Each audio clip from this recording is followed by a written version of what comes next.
নমস্কার বন্ধুরা, my dream চ্যানেলে আপনাদের সবাইকে জানাই স্বাগতম। আজ আমরা জানব আশ্বিন মাসের শেষ সোমবারের বিশেষ গুরুত্ব এবং এই দিনে কি কি করণীয়। ভিডিওটি পুরো দেখুন, শেয়ার করুন এবং লাইক দিতে ভুলবেন না। আশ্বিন মাসে বাংলা ক্যালেন্ডারের ষষ্ঠ মাস, যা শরতের শেষ ভাগ। শরৎ এই সময়টা প্রকৃতির এক অনন্য সুমধুর সময়। এই মাসের শেষ সোমবার অর্থাৎ কাল শরতের শেষ সোমবার খুবই গুরুত্বপূর্ণ দিন। এই দিনে বিশেষ করে শিব পূজা এবং ব্রত পালন করা হয়, যা জীবনের শান্তি ও সমৃদ্ধি আনে। বাঙালির আচার অনুষ্ঠানের শেষ সোমবার বিশেষ মানে রাখে। এটি পুরনো বছরের শেষ সোমবার বলে বিবেচিত হয়, যেখানে আমরা পুরনো ক্লেশ দুঃখ ভুলে নতুন আশার নতুন শুরু করি। শিব ভক্তরা এই দিনটাকে বিশেষ করে আরাধনা করেন। শেষ সোমবারের কি কি করণীয় আমাদের? সকালে শিবলিঙ্গে ঘি ও দুধ দেবেন, বেলপাতা দিয়ে শিবের মাথায় আরাধনা করবেন, মহামৃত্যুঞ্জয় মন্ত্র উচ্চারণ করবেন। দিনটি ব্রত পালন করলে বিশেষ ফল হয়। ওই দিনে ব্রত পালন অবশ্যই করা উচিত। প্রয়োজনে দান ধর্ম করবেন, অভাবী মানুষদের সাহায্য করবেন। এই শেষ সোমবার আমরা নিজেদের জীবনকে নতুন করে সাজানোর ধারা আগামীর জন্য ভালো প্রার্থনা করি। চলুন নতুন শক্তি নিয়ে সামনে এগিয়ে যাই। কালকের ব্রত সুখ শান্তির দশা তৈরি করবে। কেন কালকের ব্রত বিশেষ হলো? কালকের দিনটি মহাদেবের প্রতি বিশ্বাস ও ভক্তির এক বিশেষ সুযোগ। এই ব্রত পালন করলে জীবনে সকল দুঃখ দুর্দশা দূর হয়, পরিবারের সুখ শান্তি সমৃদ্ধি বৃদ্ধি করা হয়। এই ব্রত পালন করার জন্য কিছু বিধি রয়েছে। সেই বিধিগুলি হলো: সকালে ঘুম থেকে উঠে পান করুন গঙ্গা জল বা শুদ্ধ জলের গ্রাণ। ঘরে বা মন্দিরে মহাদেবের পূজা পরিচালনা করুন। শিবলিঙ্গে বেলপাতা দুধ মধু ও 8 রোজ ফুল অর্পণ করুন। ব্রত পালনকালীন 10 মাঠা বা 1 ভারী উপবাস করুন। মহামৃত্যুঞ্জয় মন্ত্র 108 বার জপ করুন যদি সম্ভব হয়।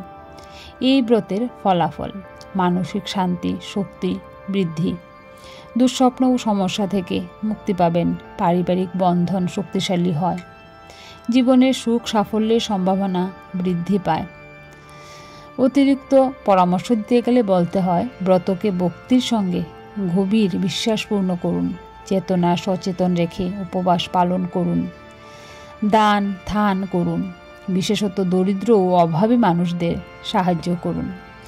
কাল আশ্বিনের শেষ সোমবার আমরা কি কি করব আর কি কি করব না, কি কি বাস্তু টিপস রয়েছে সেগুলি আলোচনা করব। ব্রত করার সময় আমাদের কি কি করণীয়?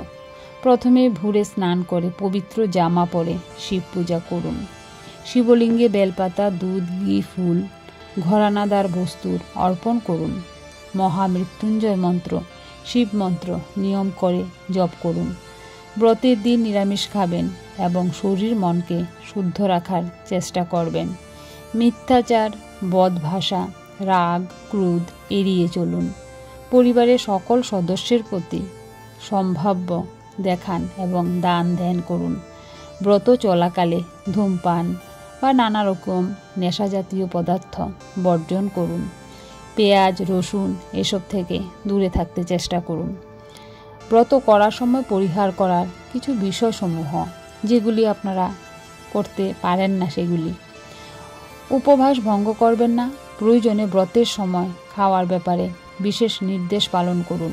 নেতিবাচক চিন্তা কুপ্রবৃত্তি অন্যের ক্ষতি করা থেকে বিরত থাকুন। অশুভ কাজ ঝগড়া ঝাঁটি করবেন না। গর্ভবতী বা অসুস্থ হলে উপবাস এড়ানো ভালো।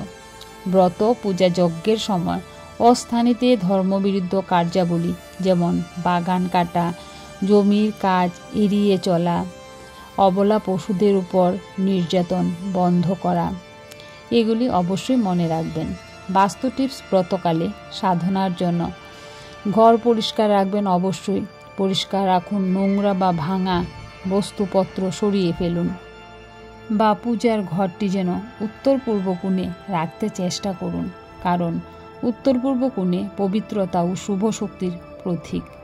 দরজা ও জানালার সামনে পরিষ্কার রাখুন, যেন সৌভাগ্যের প্রবেশ সাধন বাধাহীন হয়। মন্দির বা পূজা স্থানে নিয়মিত প্রদীপ জ্বালিয়ে রাখুন, বিশেষ করে তুলসী গাছের আশেপাশে। ঘরের প্রধান দরজায় সঠিক রঙের স্বস্তিকের চিহ্ন রাখুন। ঘরের অন্ধকার বা জমে থাকা নেগেটিভ শক্তি থেকে মুক্ত রাখুন, পবিত্রতা বজায় রাখুন। গৃহস্থালিতে তুলসী গাছ রাখুন, যা শুভতা ও পবিত্রতা বৃদ্ধি করে। এসব নিয়ম ও টিপস মেনে ব্রত পালন করলে বাড়িতে সুখ শান্তি বজায় থাকবে এবং ব্রতের পূর্ণ ফল পাওয়া খুবই সহজ হয়ে উঠবে। অনেকেই প্রশ্ন করেন যে 16 ব্রতর মধ্যে যদি কোনো কারণে একটি ব্রত বাদ যায় তাহলে তারা কি করবে, এটা উপায় কি?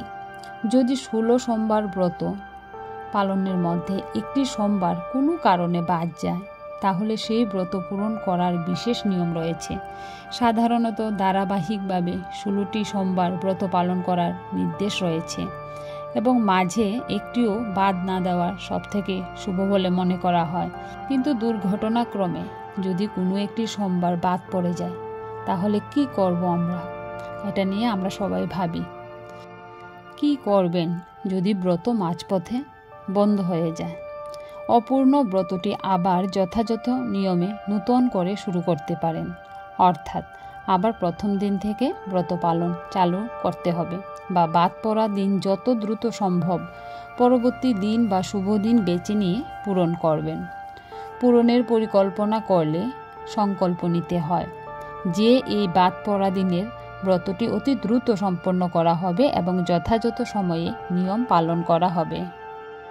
মনে রাখতে হবে পূজার নিষ্ঠা ও বিশ্বাস অপরিহার্য। প্রতিটি দিনে একই নিয়ম অনুসরণ করুন, যেমন গঙ্গা জল, ফুল, বেলপাতা, দুধ বা ফল দিয়ে শিবের আরাধনা করুন। ব্রত সম্পূর্ণ করার জন্য ওই বাদ পড়া দিনের জন্য বিশেষ দান ধর্ম বা কোনো অভাবী বা দুস্থকে খাদ্য বা বস্ত্রদান করা যেতে পারে। একই দিনে দুটো করতে পারবেন যদি কখনো বাদ পড়ে যায়। একই দিনে দুটো ব্রত কিভাবে পালন করবেন?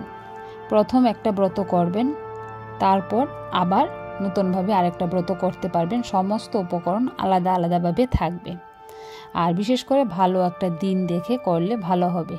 এই ব্রত পালনের কিছু উপদেশ রয়েছে। উপদেশগুলি হলো, ব্রত মাঝপথে বাদ পড়লে শুধু ধর্মীয় নিয়ম নয়, মন থেকে অনুতাপ এবং নিষ্ঠার সঙ্গে পূরণ করার চেষ্টাই সবচেয়ে গুরুত্বপূর্ণ বলে মনে করা হয়।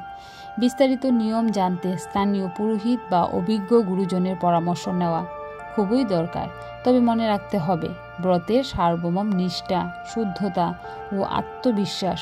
তাই মাঝপথে বাদ পড়ে গেলে মন থেকে প্রতিজ্ঞা করে আবার শুরু করা এবং পূর্ণ নিষ্ঠা ও শ্রদ্ধার সাথে পালন করা অত্যন্ত জরুরি।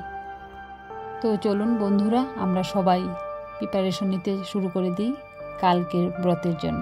তো ভিডিওটা আপনাদের কাছে কেমন লাগলো অবশ্যই কমেন্টে জানাবেন ও সবসময় পাশে থাকবেন। আজ এখানেই বিদায় নিচ্ছি। টাটা, রাধে রাধে।